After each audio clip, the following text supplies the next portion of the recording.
2014 में इंसानों ने पृथ्वी के वायुमंडल को नष्ट कर दिया और ग्लोबल वार्मिंग का कारण बना। इस समस्या को हल करने के लिए वैज्ञानिकों ने एक कृत्रिम शीतलक बनाया और उसे हवा में बिखेर दिया। इससे गर्मी तो कम हुई, लेकिन साथ ही नए हिम युग में पृथ्वी का आगमन भी हुआ। सौभाग्यवश विल्फोर्ड नामक एक प्रतिभाशाली वैज्ञानिक ने एक तैरती हुई इंजन वाली रेलगाड़ी बनाई। यह पृथ्वी के चारों ओर घूमता रहेगा। पृथ्वी पर अब बहुत कम मनुष्य इस रेलगाड़ी पर रहते हैं, और जो लोग इससे बाहर निकलने का साहस करेंगे, वे तुरंत ठंड से मर जाएंगे। दुर्भाग्य से इस छोटे से समाज में वर्ग भेदभाव भी मौजूद है। गाड़ियां भी व्यवस्थित हैं, उच्च वर्ग आगे है, अर्थव्यवस्था पीछे है और गरीब गाड़ियों के पीछे हैं। 17 साल बाद गार्ड ने गरीबों के लिए भोजन भेजा, जिसमें खाने में मुश्किल प्रोटीन भी शामिल था। इसे पाने के लिए हर किसी को बैठना पड़ता है, लेकिन कर्टिस जानता है कि एक गार्ड खतरे में है और उसे बैठने के लिए उसे गोली मारनी होगी। कर्टिस ने अपने दोस्त एडगर को समझाया कि उसने दरवाजा बंद कर दिया है, क्योंकि वह ट्रेन में चढ़ने की योजना बना रहा था। इसके बाद गार्ड ने पूछा कि क्या भीड़ में कोई अनुभवी वायलिन वादक भी है। बूढ़े जोड़ों की एक जोड़ी, कर्टिस और एडगर, जाने को तैयार नहीं थे, क्योंकि वे बोस्टन वायलिन ऑर्केस्ट्रा में बजाते थे, और गार्ड ने जेरार्ड को केवल इसलिए ले जाने की कोशिश की क्योंकि उन्हें केवल एक संगीतकार की आवश्यकता थी। लेकिन जेरार्ड फिर जेरार्ड को घसीट कर ले गया। इसके बाद कर्टिस तानिया और उसके बेटे डेमी से मिलने गया और लड़के से प्रोटीन का आदान प्रदान करने को कहा।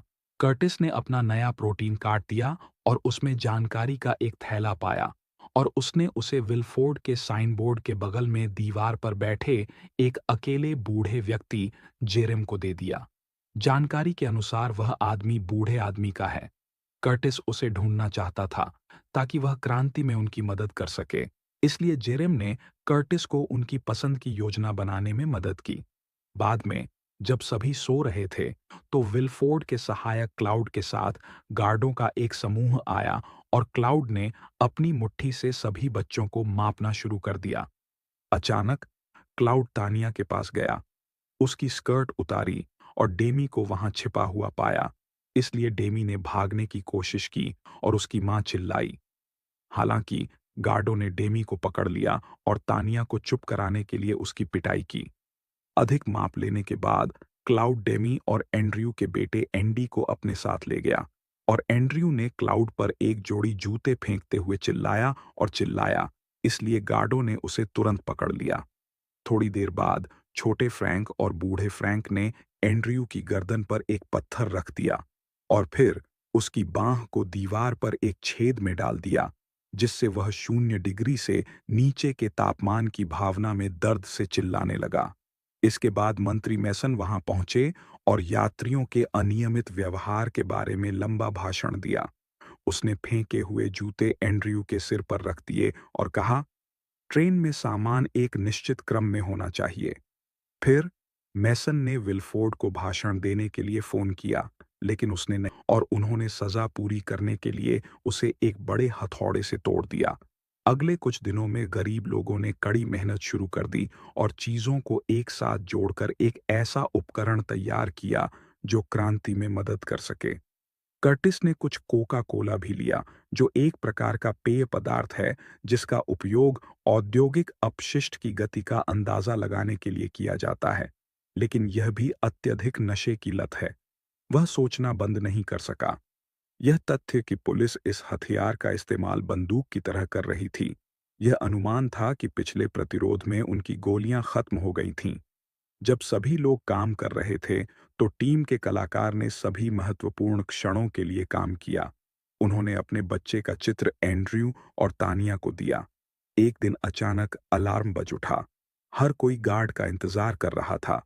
उनके उपकरण गड़बड़ी पैदा करने के लिए तैयार थे। वे प्रोटीन से लड़ते हुए चिल्लाने लगे। एक गार्ड ने एक बूढ़े व्यक्ति को पकड़ लिया और उसे गोली मारने की धमकी दी। इसलिए कर्टिस आगे भागा और बंदूक उसके सिर पर रख दी। जब गार्ड ने ट्रिगर खींचा तो कुछ नहीं हुआ, इसलिए एडगर की बंदूक में कोई गोली नहीं थी और अफरा तफरी मच गई। यह उपकरण मूलतः एक विशाल पहिएदार रेल ट्रेन थी। टीम ने उसे अगली गाड़ी में धकेलना शुरू किया और कर्टिस उस पर सवार हो गया। गार्डों और प्रतिरोध के बीच बहुत बड़ी लड़ाई हुई, लेकिन बंदूक के बिना प्रतिरोध ने उन्हें आसानी से परास्त कर दिया। अचानक एक विशाल गार्ड ने उनका रास्ता रोकने की कोशिश की। हालांकि बिजली उस पर टूट पड़ी और उसने तुरंत उसे मार डाला तथा उसकी चाबी चुरा ली। उसके बाद प्रतिरोध ने उन्हें आसानी से वश में कर लिया। प्रतिरोध शीघ्र ही जेल की कार तक पहुंच गया और वहां जेल की दीवार पर एक विभाजन बना हुआ था। उन्होंने गार्ड को रिहा करने के लिए एक चाबी का इस्तेमाल किया।